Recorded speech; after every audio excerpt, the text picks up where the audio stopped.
enfocarnos en nuestro tema de hoy. Estamos en la Parashá Noaj. Esta semana, Parashá Noaj, que abarca desde Bereshit, capítulo 6, en el verso número 9, hasta lo que es el capítulo 11, verso 32, es decir, todo el capítulo 11. Capítulo 6, verso 9, hasta el capítulo 11 de Bereshit. Ahí encontramos lo que es la Parashá Noaj. Noaj, ¿qué significa descanso? Descanso, reposo. Y bueno, la porción semanal comienza hablándonos pues precisamente de Noaj, hablándonos de la situación que estaba viviendo la humanidad en esa época, la época de los antediluvianos. Comienza a hablarnos de toda esa maldad que había, que se salió de control. Sí, se salió de control la maldad de tal manera que, dice la Escritura, el Eterno se arrepintió en su corazón de haber creado al hombre. El Eterno decidió enviar un juicio sobre toda la tierra para así, dijo el Eterno, acabar con toda la humanidad. Y en ese contexto la Escritura dice: mas Noé halló gracia ante los ojos del Eterno. Y por esa gracia que encontró Noé ante los ojos del Eterno es que decidió dar una nueva oportunidad al ser humano a través de Noé. Y es entonces que nos dice la Parashá que el Eterno se reveló a Noaj y le dio instrucciones para que construyera un arca. La construcción del arca le llevaría a Noaj un total de 120 años.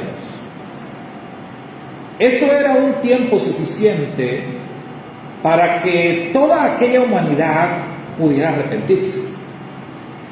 Esto era un tiempo suficiente para que todos los seres humanos que existían en aquel tiempo escucharan acerca del mensaje de arrepentimiento que Noé estaba compartiendo al construir el arca. Noé y su familia trabajaron duramente en la construcción del arca durante estos 120 años. La humanidad escuchó entonces el mensaje durante 120 años, pero no se arrepintieron. El Eterno le dio instrucciones a Noé para que introdujera en el arca a los animalitos, no a todos, pero introdujo una pareja de cada especie. Por ahí dice que los animales puros, ¿verdad?, se introdujeron un poco más, ¿no?, hasta 7 parejas. Y entonces aquel arca, que era pues un gran barco de 3 pisos, una obra monumental que llevó a cabo Noé juntamente con su familia, quedó lista después de 120 años, y la Escritura dice que en el año 600 de la vida de Noé, el diluvio vino sobre la tierra. Dice la Torá que fueron rotas las fuentes del abismo. Es decir, hermanos, que el agua cayó de todos lados. Esto es porque la tierra, en ese momento, la tierra era una sola. No había continentes. Era una sola tierra rodeada de agua. Y entonces lo que pasó fue que la tierra se abrió. Esto es como que hubo un gran temblor y la tierra se separó y quedaría así como la conocemos hoy. Entonces piense en la distancia que hay entre América y Europa, América y África, y antes estaba todo junto. De hecho, lo hemos dicho en otras ocasiones, si usted ve los mapas y trata de juntar los continentes, pues va a ver que sí embona, ¿sí? Porque antes era una sola tierra. Entonces, la tierra se abrió, y al abrirse la tierra, toda el agua subió, y subió sobre la tierra, aparte del agua que estaba cayendo, que dicen algunos comentaristas que antes del diluvio, el planeta, nuestro planeta, estaba como dentro de una burbuja de agua, por así decirlo. Es decir, que había una capa de agua en la, ¿cómo se llama? La estratosfera, que allí había una capa de agua, pero que en el diluvio toda esa agua se vino encima de la tierra, además de la que subió de los abismos, dice la Torá. Y esto ocurrió durante 150 días. 150 días de juicio. 150 días de un diluvio universal. Finalmente se calmó la tormenta, dejó de llover después de 150 días. Y entonces dice la Torá que Noé y su familia, junto con todos los animales, permanecieron en el arca por un año completo, 365 días, para que entonces viniera ese periodo de analizar si es que ya la tierra estaba lista para que ellos pudieran salir. Finalmente, nos dice la Parashá, después de estar enviando un cuervo y luego unas palomas para explorar la tierra, finalmente Noé y su familia y todos los animalitos dentro del arca pudieron salir. El arca quedó varada en el monte Ararat. Esto es en Turquía. Ahí quedó varada y ahí está todavía. Ahí está el arca, en un lugar inaccesible para el hombre, pero ahí está. En un lugar cubierto de nieve, pero ahí está. En un lugar que solamente cierta temporada del año, ciertos días del año, el arca puede ser visible desde los satélites. No para el hombre, porque el hombre no llega ahí ni de chiste. Pero dicen algunos, no me crean mucho, pero algunas personas que les gusta el chisme, dicen que en la NASA tienen un archivo que dice el arca de Noé, y que tienen imágenes ahí guardadas que toman en esos días del año donde el arca se puede ver desde los satélites que están en el espacio. Y solamente una parte del arca que es visible, porque siempre está cubierta de nieve. Entonces la Parashá dice que el arca reposó ahí en el monte Ararat, en ese lugar. Ahí salieron a tierra Noé y su familia. Noé hizo un altar, adoró al Eterno, recibió las leyes universales. El Eterno hizo pacto con Noé, estableció su arco en las nubes, que es una señal de que el Eterno ya no iba a destruir esta tierra con un diluvio. Pero decíamos que ese arco, mal llamado arcoíris, es el arco del Eterno, y que hoy en estos tiempos ha sido profanado, usted sabe por quiénes.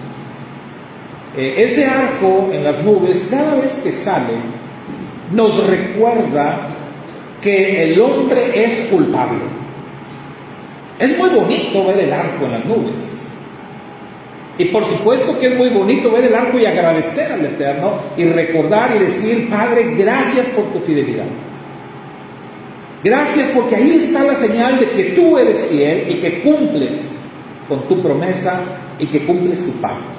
Pero también al ver el arco debemos de recordar que el hombre es culpable. Al ver el arco debemos de recordar que estamos bajo juicio de condenación y que solamente por la gracia del Eterno es que estamos todavía acá recibiendo una segunda oportunidad. O sea, todo eso nos debe de inspirar ver el arco multicolor en las nubes después de una fuerte tormenta. Nos dice nuestra parashá que en un evento muy desafortunado, Noé plantó una viña y posteriormente se embriagó con el fruto de esa viña. Y Noé se desnudó, se quitó la ropa al estar él borracho. Entonces no debemos emborracharnos, por eso dice la Escritura que no debemos embriagarnos, porque cuando una persona se embriaga, lo único que puede hacer es cometer tonterías, como esa. Es interesante que cuando Adán y Eva pecaron, vieron su desnudez. Y que cuando Noé se emborrachó, se desnudó. Es como que el tema de la desnudez está conectado, tiene mucho que ver con el tema del pecado. Nos dice la parashá que uno de los hijos de Noé, cuando vio ahí a su padre borracho y desnudo, cometió una abominación delante del Eterno, por lo cual recibió duras palabras de maldición. Ese hijo fue Cam. Los otros hijos de Noé observaron el mandamiento de honrar a su padre y no cayeron en el juego de su malvado hermano, y ellos cubrieron la desnudez de su padre y lo honraron aquel día. Esto es Sem y Jafet, por lo cual ellos fueron bendecidos. Y ahí están las bendiciones que Noé dio para Sem y para Jafet. Para Cam no hubo bendición, para él lo que hubo fue maldición. Y esto es muy interesante porque después de estos tres se poblaría toda la tierra. Y el asunto es que otra vez tenemos una línea de gente buena y una línea de gente malvada. Esto es los descendientes de Cam. Y la parashá termina con el tema, en el capítulo 11 de Génesis, con el tema de Babel. El tema de Babel, es decir, que una vez que se multiplicaron los hijos de Noé, pues una gran multitud, muchos de ellos se establecieron en la tierra de Sinai, y entonces comenzaron la construcción de una ciudad llamada Babel. Y como parte de la ciudad, ellos elaboraron un proyecto de una torre. Todo esto dirigido y orquestado por un personaje llamado Nimrod. Nimrod, de quien nos dice la Torá, fue el primer poderoso sobre la tierra. En hebreo es el primer Elohim. Nimrod fue el primer Elohim sobre la tierra, poderoso cazador delante de Hashem. ¿Qué quiere decir esto? Que él se le oponía al Eterno. Entonces, este Nimrod, todo un personaje del cual ayer que hablábamos de Nimrod, en Kabbalat Shabbat, recuerdo que una hermana dijo, por ahí escribió el comentario, en la pregunta, ¿quién fue Nimrod? Dijo, Nimrod fue el primer anti-Mashiach. Y es verdad. Nimrod fue el primer anti-Mashiach. El primer ser humano que se opuso al Eterno, que se enfrentó al Eterno, que se oponía a todo lo que el Eterno decía. Ese era Nimrod. Nimrod, decíamos anoche que fue el primer ser humano que se proclamó a sí mismo como Dios. Nimrod decía, yo soy Dios. No sé si tuvieron la oportunidad de ver un enlace que les compartí por ahí en el grupo de WhatsApp sobre Nimrod. ¿Cuántos lo vieron? ¿No lo vieron? Qué bárbaro. Ya no les voy a compartir nada. Bueno, si tienen oportunidad, les alcanza el tiempo, chequen por ahí el grupo del WhatsApp de la comunidad. Ahí les compartí un enlace sobre Nimrod y una investigación de un ministerio que hicieron una investigación, un trabajo muy bien hecho sobre quién fue Nimrod. No solamente se basan en la Torah, obviamente se basan en fuentes externas también a la Torah, pero nos ayuda a darnos una idea de quién fue este personaje llamado Nimrod. Y anoche que hablábamos del legado oscuro que dejó Nimrod a la humanidad, bueno, ese legado oscuro de Nimrod es la idolatría. Nimrod, al ser la primera persona que se proclamó a sí mismo como Dios, dejó un legado de idolatría al mundo. Porque aquellas personas, aquella humanidad de Babel, adoraron a Nimrod como Dios. Nimrod tuvo una esposa. La esposa de Nimrod se llamaba Semiramis, conocida también como Astarte. ¿Le suena? Semiramis, Astarte. Posteriormente algunos la conocieron en otras culturas con otros nombres. Los egipcios le llamaron con otro nombre. Los griegos le llamaron con otro nombre. Los romanos le llamaron con otro nombre. Hoy en día se le conoce, y a ver si no nos censuran, pero hoy se le conoce como la Virgen María. Pero es la misma, es Semiramis, es Astarte, es Venus, es la Virgen María, ¿sí? La reina del cielo, porque ese era el título que ostentaba Semiramis, la reina del cielo, esposa de Nimrod. Ellos tuvieron un hijo, el hijo se llamó Tammuz. A Tammuz se le conoció entre los egipcios como Horus. En otras culturas también tuvo otros nombres. Hoy se le conoce como Jesús, ¿verdad? Hoy en día, en la famosa doctrina de la Trinidad, este triunvirato que fue el legado que dejó Nimrod. Nimrod, Semiramis y Tammuz. La Trinidad.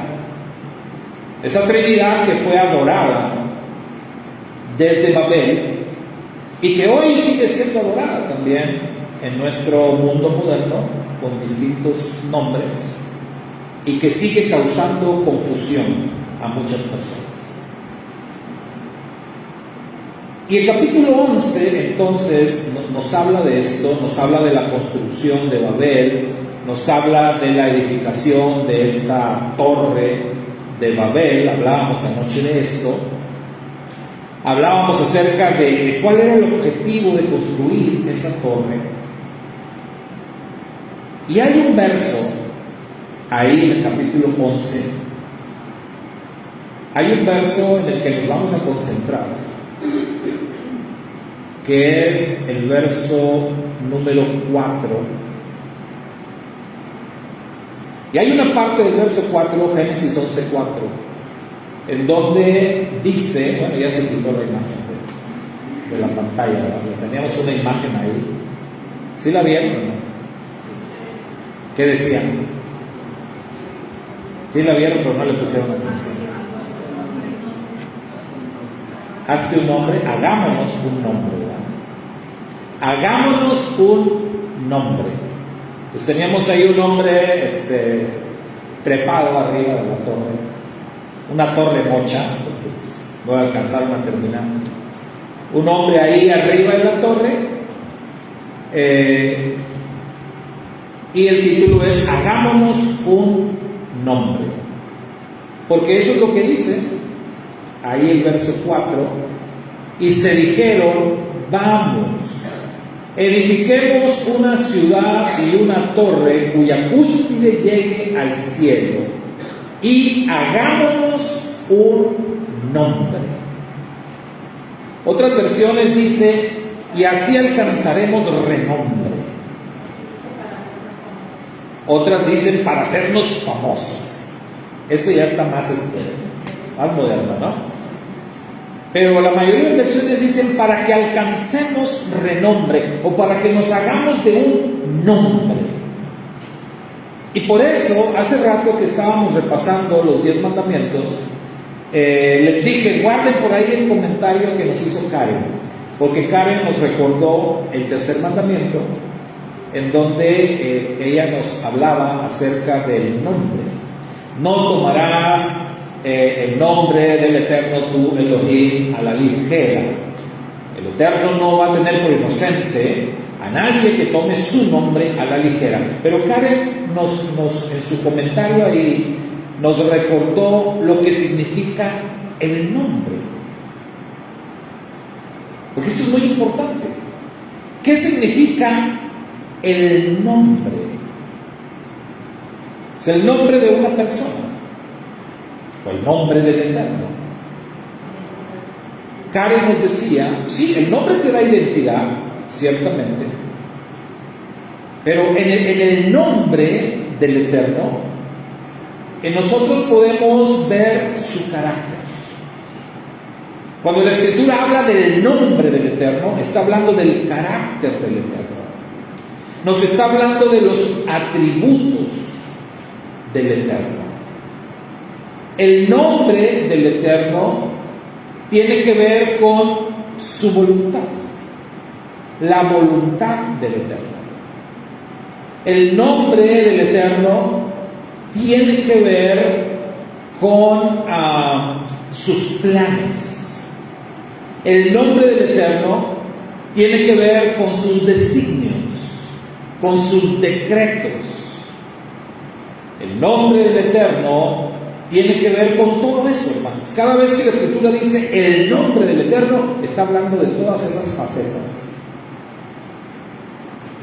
Veíamos en la parsha anterior, en Bereshit, que cuando la Escritura dice que los hombres comenzaron a invocar o a adorar el nombre del Eterno, lo que quiere decir es que comenzaron a andar en sus caminos. O sea, no necesariamente que comenzaron a invocarlo así nada más de oh Hashem, bendito seas, alabado seas. No. Comenzaron a invocar, comenzaron a adorar el nombre del Eterno. Quiere decir que los hombres empezaron a ser obedientes, porque los primeros no fueron obedientes. Adán fue el primer hombre. ¿Y qué caracteriza a Adán? La desobediencia. Adán fue creado y miren, luego a regarla, ¿no? A desobedecer. Se le dio una instrucción, y no la pudo concretar. Yo no me creo mejor que Adán de ninguna manera, pero señalo lo que la Torah dice. Entonces, Adán y su esposa reciben instrucciones y lo único que hicieron fue desobedecer. Luego viene una siguiente generación con Caín y Abel. ¿Y qué pasó? El primer homicidio. Oiga, vamos de mal en peor. Luego viene una tercera generación, por así decirlo. Viene Set. Y a través de Set, la Torá nos empieza a decir, Set engendró a este engendró a este, y llega a Enos. Y cuando la Torá dice que nació Enos, dice, y por aquel tiempo los hombres comenzaron a invocar el nombre del Eterno. ¿Qué quiere decir? Que tuvieron que pasar varias generaciones para que las personas comenzaran a obedecer, comenzaran a andar en los caminos del Eterno, porque eso es lo que significa el nombre, su voluntad, su identidad, su santidad, sus decretos, etc. Eso es el nombre del Eterno. Cuando Yeshua decía, yo no he venido en mi nombre, yo he venido en el nombre de mi Padre, Yeshua está diciendo, yo vine acá a hacer todo lo que el Padre me ha ordenado que haga. Las cosas que yo hago, decía Yeshua, no las hago porque se me ocurren a mí.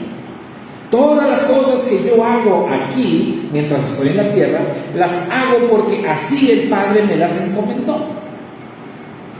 Cuando Yeshua hace aquella oración preciosísima en Juan capítulo 17, Yeshua le dice al Padre, Padre, he acabado toda la obra que me diste que hiciera.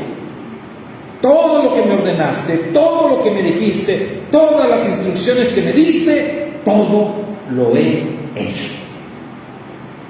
A eso viene Yeshua. O sea, Él vino en el nombre del Padre.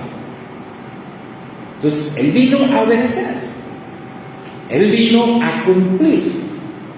Entonces todo eso tiene que ver con el nombre del Eterno. Pero ahora, volviendo al tema de Babel y volviendo a lo que es Génesis capítulo 11, verso número 4, en donde los habitantes de Babel, dirigidos por Nimrod y unidos, porque eso sí, hermano, estaban bien unidos. Y vea que incluso el Eterno alabó la unidad de esta gente. Dijo, mira, he aquí que los hombres están bien unidos. La cosa es que estaban unidos para hacer el mal. Por eso Yeshua decía, los hijos de este siglo son más sagaces que los hijos de Dios. ¿Han escuchado ustedes el término asociación delictuosa? Sí. Asociación delictuosa. Es un delito. Y es un delito considerado grave. Si un día te llegan a acusar de asociación delictuosa, hermano, vas a ir quién sabe cuántos años a la cárcel. Porque es un delito muy grave. O conspiración. O sea, que te pusiste de acuerdo con otros para conspirar. No vuelves a ver la luz. Si un gobierno de cualquier país te acusa de conspiración contra el gobierno, no vuelves a ver la luz. Eso sí bien te va, porque si estás en un país de esos donde hay pena de muerte, pues adiós. ¿Sabían ustedes que en México existe la pena de muerte? ¿Sí sabían? Sí existe la pena de muerte. La Constitución mexicana contempla la pena de muerte, pero solamente para un delito. Solamente hay un delito que dice la Constitución va a ser castigado con pena de muerte. Y ese delito es la traición a la patria. Si tú traicionas a la patria, eres reo de muerte. Aquí en México. Y casi la mayoría de los países considera, ahí es donde entra la conspiración también. Entonces, ese término de asociación delictuosa, conspiración, son delitos considerados muy graves. Los habitantes de Babel estaban unidos, pero estaban unidos para hacer lo malo. Esa unidad de ellos nos condena, ¿verdad? Nos condena en cierta manera, como dijo nuestro Santo Maestro, porque las personas buenas batallamos para ponernos de acuerdo. Las personas que somos buenas, que andamos en la luz, o que nos esforzamos por obedecer la voluntad del Eterno, siempre estamos encontrando trabas para ponernos de acuerdo. Tenemos tantas dificultades para hacer ejad, es decir, para hacer unidad. Bendito el Eterno, el testimonio que daba hace rato la hermana Margarita de Zapopan, que decía, somos una misma familia. Y eso es excelente, hermano. El poder decir y el poder reconocer que somos una misma familia. Y no estar discutiendo y no estar debatiendo por nimiedades, ¿no? Por cosas que no van al caso. Pero hoy en día, así como en el cristianismo hay un montón de denominaciones, miles y miles y miles, y más que siguen surgiendo. Ahora, en el movimiento de raíces hebreas o mesianismo, pues también ya ahí van surgiendo nuevos grupos, ¿no? Encontrando la manera de dividirse, de separarse. No, que porque tú no crees lo mismo que yo, no, que porque esto, no, que porque aquello. Y en lugar de encontrar las cosas que nos unen, encontramos las diferencias que nos separan. Y seguimos debilitando a la familia del Eterno, que somos una familia. Decía un pastor por ahí en una enseñanza que vi en estos días pasados. Decía este pastor cristiano, hablándole al pueblo cristiano, decía este pastor, hay que ponernos las pilas, porque ya viene el tiempo de la persecución. Y decía él ahí en su mensaje, ya basta de estar pensando, de estar creyendo en el supuesto rapto. No va a haber rapto. Háganse a la idea, mis hermanos, que viene la persecución. Acuérdense de Apocalipsis capítulo 12, decía él ahí en su mensaje. Ciertamente el dragón va a ir contra la mujer, que es Israel, pero después dice que el dragón se va a ir contra los otros descendientes de la mujer. ¿Quiénes creen que son descendientes? Nosotros, los cristianos, ¿no? Pues qué bueno que haya siervos con esa mentalidad. Qué bueno que estén reconociendo que somos la misma familia, que Israel es un solo pueblo y que Israel está en todas las 4 esquinas del mundo. Ahora que vimos en la parashá, Noah dedica una parte de la parashá a la tabla de las naciones, y que veamos de dónde vinieron todas las naciones en la antigüedad. Y es interesante, hermanos, estudiar desde esa perspectiva, estudiar de dónde es que descienden algunos pueblos. Anoche estaba viendo no documental, pues más bien como un estudio pequeño que hablaba sobre el origen de los españoles. O sea, ¿de dónde vienen los españoles?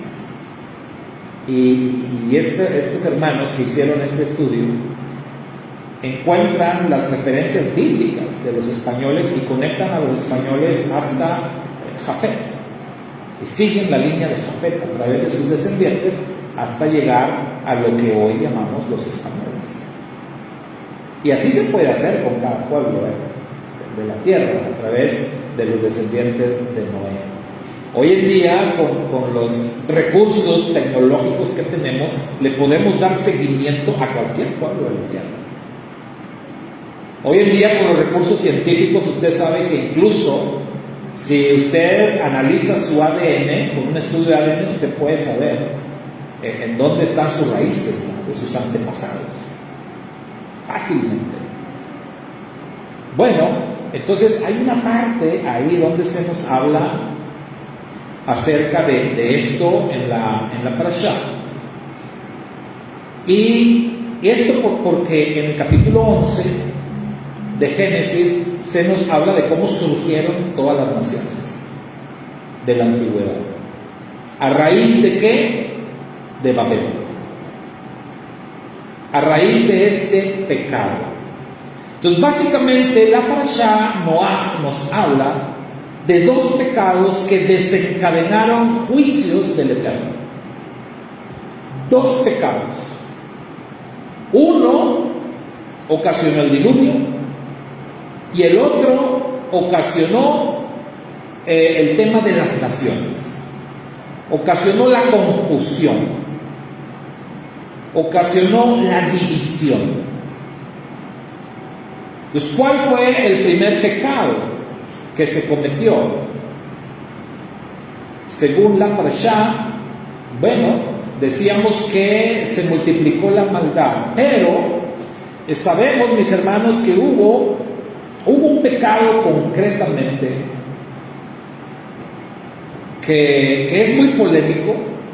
Yo sé que es muy polémico y que muchos lo interpretan de distinta manera, pero la Torá dice expresamente: viendo los hijos de Dios que las hijas de los hombres eran hermosas, que dice, se enamoraron de ellas, se llegaron a ellas, engendraron hijos con ellas, y de esos hijos que tuvieron salieron unos personajes que en el hebreo se les llama los Nefilim. Los Nefilim. Entonces, cuando entendemos así el mensaje de la Torá, podemos tratar de entender cuál fue el pecado que se cometió en los días de Noé. ¿Cuál fue el pecado que acarreó el diluvio universal? Entonces, aquello fue un atentado. Escucha esto, hermano. Aquello fue un atentado contra los planes del Eterno. Aquello fue un atentado contra los designios del Eterno de lograr la redención del hombre. O sea, ¿cuál es el plan de redención? O sea, aquí nos tenemos que regresar un poquito al juicio de Adán y Eva, que fue la desobediencia que trajo el juicio de condenación. Entonces, ¿cuál es el plan de redención revelado por el Eterno? En la sentencia en contra de la mujer se encuentra, según la gran mayoría de los comentaristas de las Escrituras, sean judíos, sean cristianos, sean de cualquier extracto que sean, la mayoría de comentaristas y teólogos coinciden en que en el libro de Génesis capítulo 3 y verso 15 encontramos nosotros la primera revelación de parte del Eterno de un plan de redención, de un plan de rescate, cuando está dando palabras de juicio contra la mujer y que le dice a la mujer que va a poner el Eterno enemistad entre la simiente de la mujer y la simiente de la serpiente. En ese juicio el Eterno se dirige al serpiente, que sabemos que la serpiente fue un instrumento de Satán. El Eterno le dice: y pondré enemistad entre tú y la mujer, entre tu simiente y la simiente de ella. Y luego, ¿qué le dijo, hermanos? Ella, la simiente de la mujer, te va a partir la cabeza, te va a aplastar la cabeza, y tú en cambio le vas a morder el talón. En esas palabras de Génesis 3:15, la mayoría de los estudiosos encuentran la revelación, la primera revelación de un plan de redención de parte de Dios. El Eterno está diciendo: lo que aquí pasó fue desastroso, pero yo lo voy a interesar. Yo lo voy a interesar. Entonces, serpiente, como tú ocasionaste todo eso, yo voy a levantar un día a un hombre muy especial que no lo vas a poder engañar como engañaste a Adán. No lo vas a poder confundir como confundiste a Adán. No lo vas a poder enredar con tus cosas. ese hombre te va a aplastar la cabeza. Ese hombre va a acabar contigo y con tus planes maquiavélicos. Y tú lo único que vas a poder hacer, y eso si acaso, va a ser morderle el talón. ¿Sí? Nada más. Es una referencia a su majestad Yeshua, al Redentor del Eterno, el Redentor enviado por el Eterno. Entonces tenemos ahí en Génesis la revelación del plan que el Eterno tiene para redimir a la humanidad. Y ese plan de redención, según el Eterno reveló, vendría a través de ¿qué, hermanos? De la simiente de la mujer. O sea, un descendiente de la mujer te va a aplastar la cabeza. ¿Qué hace el Satán? Satán dice, pues, ¿cómo le hago? ¿Cómo le hago para que no me aplasten la cabeza? Si me están diciendo que un descendiente de la mujer me va a aplastar la cabeza, pues que no nazca, ¿no? Que no nazca ese descendiente. O sea, hermano, cuando los hijos de Dios, que son ángeles, se enamoran de las mujeres y tienen hijos con las mujeres, lo que están haciendo es corromper el ADN humano. Porque lo que tienes ahí es una abominación. Lo que tienes ahí es que se está rompiendo el orden natural. Están yendo en contra de los planes divinos. Como está escrito en el Nuevo Testamento, que los ángeles no guardaron el orden natural. No guardaron su santidad y no observaron los planes del Eterno, sino que cometieron abominaciones y por eso fueron encerrados en las prisiones del abismo. Está hablando de esos ángeles, de los que habla Génesis. Imagínense, hermano, si los ángeles hubiesen corrompido completamente el ADN humano. Si nacieron Nefilim. Eso que la Escritura llama Nefilim, no solamente eran gigantes, no, sino eran híbridos. Esos ya no eran humanos. Porque el ADN humano estaba corrompido con el ADN celestial o de los ángeles, que no se debía de mezclar. Esos seres que nacieron, que fueron engendrados, la característica principal de ellos era la maldad. Eran malos, terriblemente malos. Esa era la característica número uno.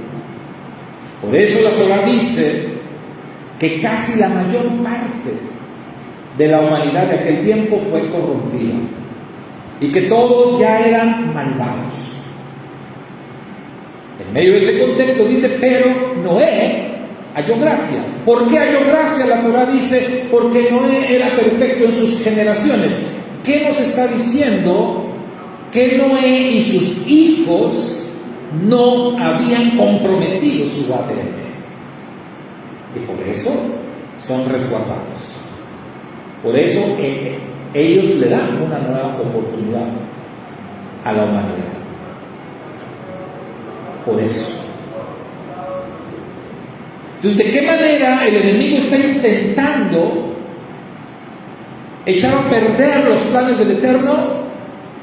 Corrompiendo el ADN, tratando de evitar que nazca el que le va a aplastar la cabeza. En otras palabras, los planes del enemigo en los días de Noé era que las mujeres ya no tuvieran hijos, que ya no nazcan bebés. Algo muy similar a lo que pasó en Egipto. ¿Se acuerdan? Los días del faraón en Egipto. ¿Qué dijo el faraón? No, necesitamos hacer algo para frenar a este pueblo.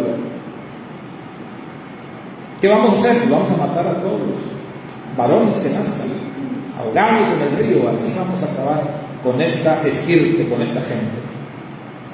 Vea usted cómo se repite ese patrón. Tratan de acabar con el pueblo santo, porque en el plan de redención del Eterno, en el plan de redención que el Satán conocía desde el principio, era que el Redentor, el que le iba a aplastar la cabeza al Satán, iba a venir de la mujer, pero había todo un plan del Eterno. O sea, el Eterno tenía que encontrar primero un varón digno de convertirse en el padre de la nación escogida, y después de esa nación, de ese pueblo escogido, de un pueblo que anduviera en los caminos del Eterno, el Eterno iba a mandar al Redentor. Así el plan, siempre fue el plan. Y el enemigo siempre trató de echar a perder ese plan. Quiero que lo vean así, que vean así la historia de las Escrituras y la historia de Israel. Por eso Israel siempre ha sido perseguido. Por eso sobre el pueblo de Israel siempre ha habido amenazas de aniquilación, de exterminio. Por eso el dragón siempre ha perseguido al pueblo de Israel. Entonces se trata ahí de echar a perder los planes del Eterno. Que ya no nazcan más seres humanos buenos. Que haya puro malvado. Ese es el plan del enemigo. Y en ese contexto, entonces viene el diluvio. Entonces tenemos a Noé y tenemos a sus 3 hijos, con un ADN puro. ¿Cómo fue que se metió el mal? No sabemos. Quizás fue solo la influencia. Puede ser. Quizás Cam se juntaba con los malvados y de ahí lo influenciaron. Puede ser. O quizá Cam sí se había contaminado. Y si así fue, ¿por qué el Eterno lo dejó entrar en el arca? Sería lo mismo como preguntarnos ¿por qué el Eterno puso el árbol del conocimiento en medio del huerto? ¿Se han preguntado eso? Yo sí, porque en mi razonamiento yo digo, Padre, no hubieras puesto ese árbol. No hubieras puesto ese árbol y mira, estuviéramos bien padre, estuviéramos bien a gusto, ya disfrutando del reino y todos felices y contentos, disfrutando ya del tiempo mesiánico. ¿Desde cuándo, no? Pero yo quién soy para decirle al Eterno cómo hacer las cosas. El Eterno puso el árbol del conocimiento porque así era perfecto. Porque dijo Belita hace rato, tenemos que ser probados. Todos tenemos que ser probados. Adán tenía que ser probado. Y la nueva generación, a través de Noé, tenía que ser probada. Pues probablemente Cam sí estaba contaminado y el Eterno lo puso ahí como una prueba para la nueva humanidad. ¿Y cómo sabemos eso? Porque ¿de dónde vino Nimrod? De la línea de Cam. ¿Sí? ¿Vieron la genealogía? Nimrod vino de la línea de Cam.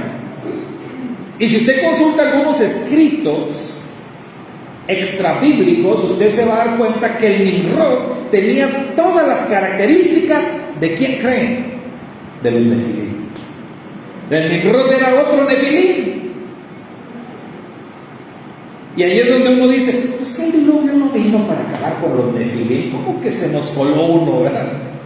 Nimrod. Pues quizás no solamente Nimrod. La misma Torah dice, hermano, ahí en Génesis capítulo 6, cuando anuncia el juicio del diluvio y cuando dice por qué vino el diluvio, ahí hay una parte de la escritura a veces pasa desapercibida, pero donde la Escritura dice, y también después. Sí, atención, ¿verdad? Y también después. O sea, no solamente hubo Nefilim antes del diluvio.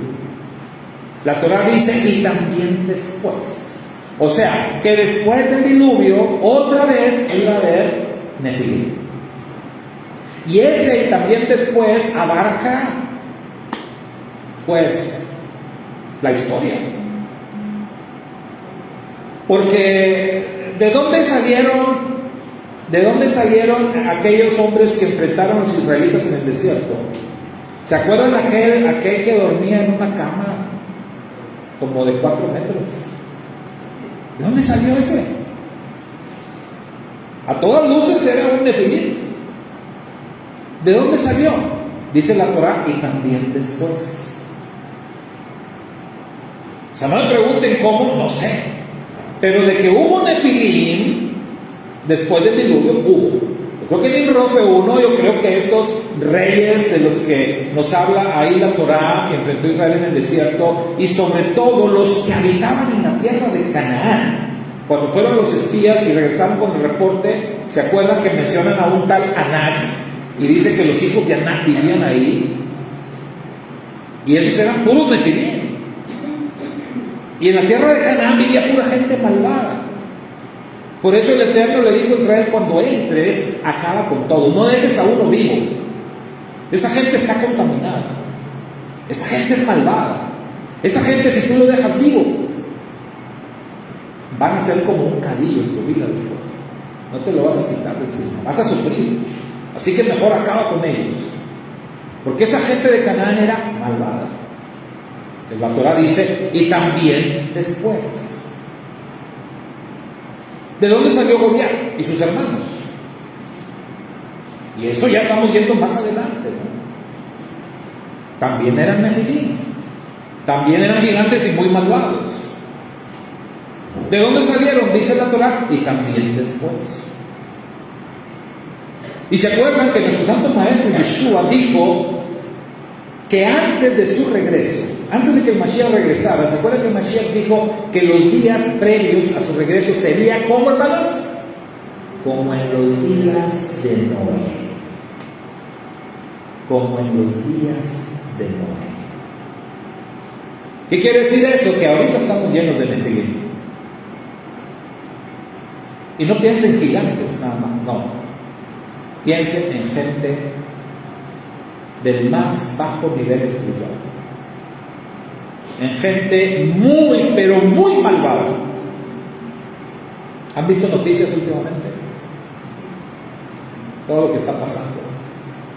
Es terrible. O sea, si usted no tiene como las entrañas para eso, pues no las vea, ¿verdad? Pero el mundo está podrido. ¿Sabe? No nada más allá la guerra. Los crímenes que ocurren cerca de nosotros.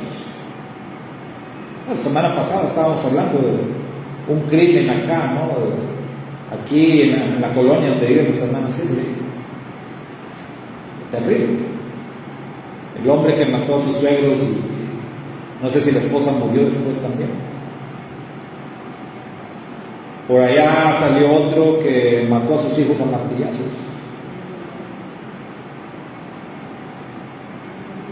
Y allá en Zacatecas le cortaron la cabeza a unos bebés, a unos niños.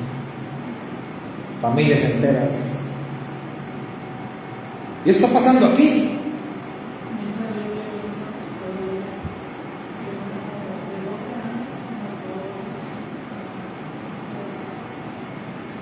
El que acuchilló a la maestra, ¿lo vieron? Que se hizo viral. No pude evitar el video. Empecé a verlo y ya me volteé y dije, no puede ser.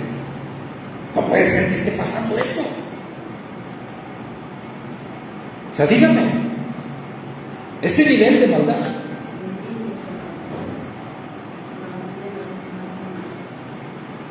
Entonces, ¿de dónde viene eso? Dijo Yeshua, como en los días de Noé. Así será en los días previos a la venida del Hijo del Hombre. Estamos en esos días. Entonces, ese pecado trajo el juicio del diluvio.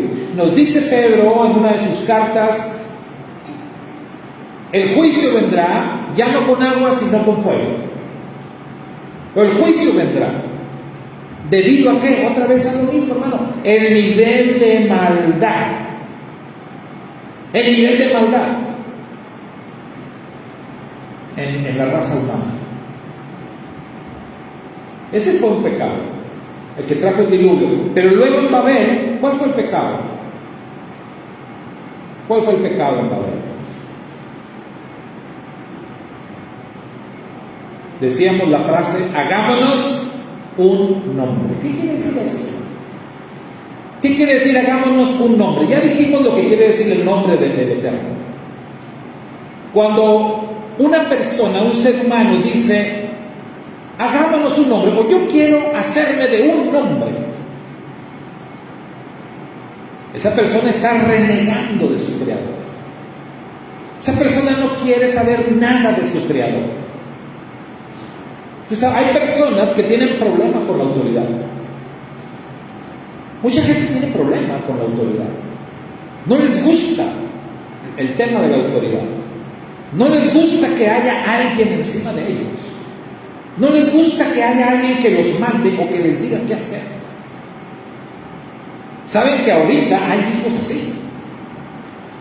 Hay hijos que son así. Ahí está en la Biblia. En la revelación del Rab Shaul a Timoteo, ¿se acuerdan qué le dijo? En los postreros días, ¿cómo va a ser el carácter de los hombres? ¿Cómo van a ser ciertos hijos?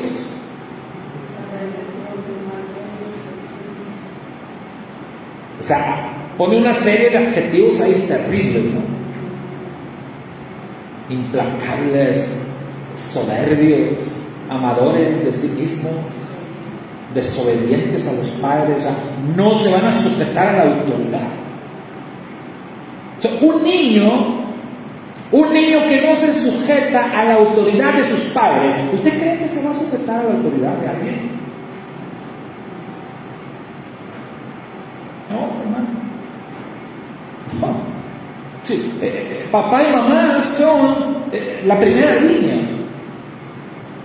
La autoridad puesta por el Eterno. Y a este mundo todos hemos venido a sujetarnos a autoridad. O sea, hay una cadena de mando, y al final de la cadena de mando, ¿quién está? El Eterno, porque Él es la cabeza de todo. Él es la máxima autoridad en el universo. Pero el Eterno dice: a ver, empecemos porque tú te sujetas a tus padres. ¿No te puedes sujetar a tus padres? No, pues ahí le paramos, ¿no? ¿Para qué le seguimos? Si no puedes sujetarte, no puedes obedecer a tus padres, no vas a obedecer a nadie. No vas a obedecer a los maestros, no vas a obedecer a los jefes en el trabajo, no vas a obedecer a tus mayores, no te vas a sujetar a nadie. Dice el Eterno: menos a mí. La persona que tiene problemas para someterse a la autoridad es una persona en la que algo está mal. Y sabe que estas generaciones nuevas tienen ese problema. Tienen ese problema de autoridad. Y los padres hemos tenido mucho que ver en eso. Hebreos, la carta a los Hebreos nos da por ahí una pista de qué es lo que hicimos mal. Y digo, me incluyo. Porque estarán de acuerdo en que algo cambió, en que hay un momento en nuestra historia reciente donde la cosa cambió y se perdió. A los que son de mi generación nos llaman la generación X. Así nos dicen. Que nosotros somos como que los responsables, los que pasamos la estafeta, pues la pasamos mal. A nosotros, la generación X, todavía nuestros padres nos pasaron bien la estafeta. Digamos, todavía con nosotros, nuestros padres hicieron un buen trabajo. Pero nosotros ya no hicimos ese mismo trabajo con nuestros hijos. Estoy hablando de esta manera, hermano, no se sienta usted, ¿cómo le diría? Aludido, esa es la palabra. No se sienta usted aludido. Probablemente usted diga, pastor, ¿qué le pasa? Yo he hecho bien las cosas. No, pero yo tengo que hablar así, yo tengo que hablar de manera universal, generalizada. Pero no estoy juzgando a nadie. Pero es nuestra generación, los que todavía fuimos educados con los principios y los valores de la Torá.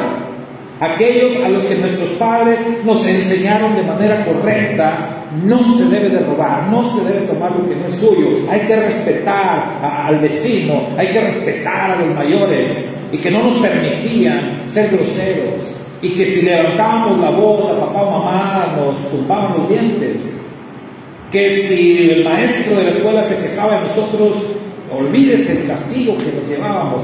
Fuimos esa generación que dice el escritor a los hebreos que nuestros padres eran duros con nosotros y los venerábamos. Vean, ahí está la clave. Dice el escritor a los hebreos, y los venerábamos. Por más duro que fuera tu padre contigo, por más fuerte que te regañara o que te disciplinara, tu sentir hacia tu padre era veneración. Era tu padre como lo máximo, lo máximo. Pero nosotros no supimos hacer bien las cosas. Y a muchos nos afectó el tema de que, es que yo crecí con carencias y no quiero que mi hijo sufra lo que yo sufrí. Entonces le doy todo al chamaco. Le doy lo que quiera y lo chiflo y lo consiento. Y por ahí nos hemos perdido. No es el único factor.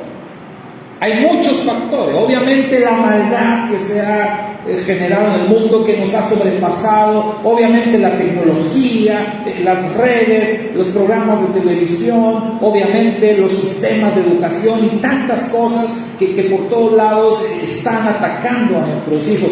Pero estoy hablando de la primera línea de batalla, que es la casa, que es el lugar, que son los padres. Y ahí hemos fallado.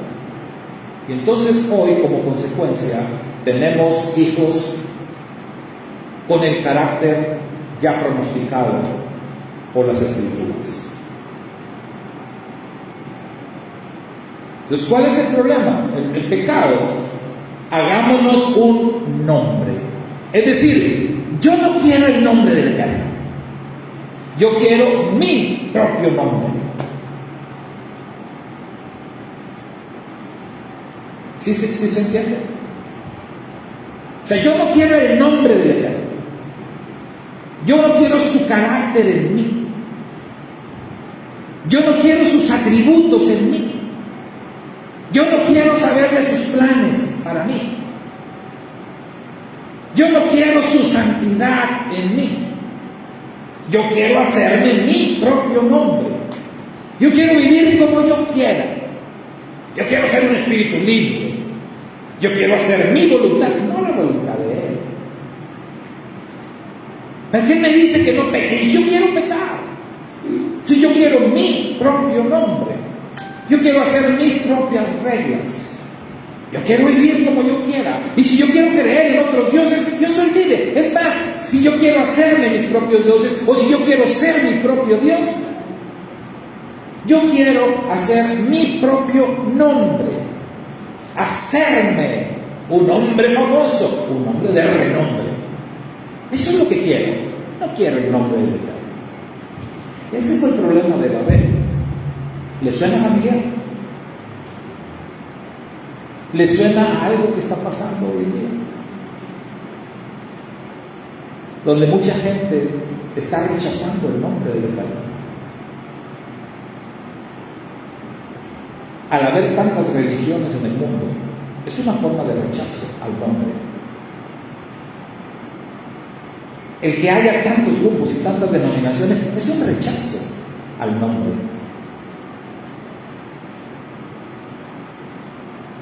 El nacimiento constante de nuevos grupos Es un rechazo al nombre del Eterno. ¿Y qué decir de la gravedad de los pecados que se cometen hoy en día? Es un rechazo al nombre, a la autoridad del Eterno. Entonces tenemos los dos pecados de nuestra parasha: el pecado que ocasionó el diluvio y el pecado que ocasionó la confusión de Babel. Los tenemos bien presentes hoy en día, pero bien presentes. ¿Qué creen que va a pasar? ¿Qué creen que viene? La palabra es fiel y se cumple. Entonces no podemos esperar otra cosa más que juicio, porque se están cometiendo los dos pecados juntos a la misma vez. O sea, el juicio, hermanos, es inevitable. Por eso lo voy a estar señalando y lo voy a estar diciendo aquí, Shabbat tras Shabbat. Porque como dijera Pedro, a mí no me es gravoso repetir las mismas cosas, y a ustedes les es de provecho. Entonces, sabiendo estas cosas y sabiendo que el juicio es inevitable y que va a llegar y que ya lo tenemos encima, o sea, la pregunta sigue siendo: ¿qué hay de ti y qué hay de mí? ¿Qué estamos haciendo? ¿Cómo nos estamos preparando? ¿Qué cambios estamos haciendo en nuestra vida? ¿Qué ajustes? Porque no podemos seguir escuchando las advertencias, no podemos seguir escuchando el mensaje del Eterno y quedarnos igual. ¿Me explico? Eso es lo que no se debería de hacer, no se vale hacer, al menos no para un creyente. Porque entonces seríamos como la gente de los días de Noé. Seríamos como los espectadores que están ahí viendo a Noé cómo trabaja, cómo martillea, cómo está construyendo el arca, y cómo Noé les dice: arrepiéntanse, miren, va a venir el diluvio, el juicio del Eterno, arrepiéntase, agarra el martillo, vente, ayúdame, participa, sálvate. Hombre, Noé está loco. Hermano, si no haces nada en tu vida, si no cambias, si no ajustas ahí la manera de vivir, entonces vamos a ser así, vamos a ser espectadores nada más. Y si tú eres un verdadero creyente, no debes de ser espectador. O como dijo Jacobo, no debemos de ser oidores solamente, sino que hacedores de la palabra. Entonces, pues vayamos y hagamos. Obedezcamos, caminemos como debe de ser, ajustemos. Cada semana tratemos de hacer algún ajuste en nuestra vida, algún cambio, aunque sea pequeñito, pero vayamos preparándonos para este tiempo glorioso que se avecina. Shabbat Shalom. Shabbat Shalom para todos, Shabbat Shalom para quienes nos han acompañado a la distancia. Un fuerte abrazo, bendiciones, y nosotros vamos a concluir nuestro servicio acá presentando nuestras ofrendas delante del Eterno. Para los hermanos a la distancia también, si desean participar de este ministerio enviando sus ofrendas, también lo pueden hacer.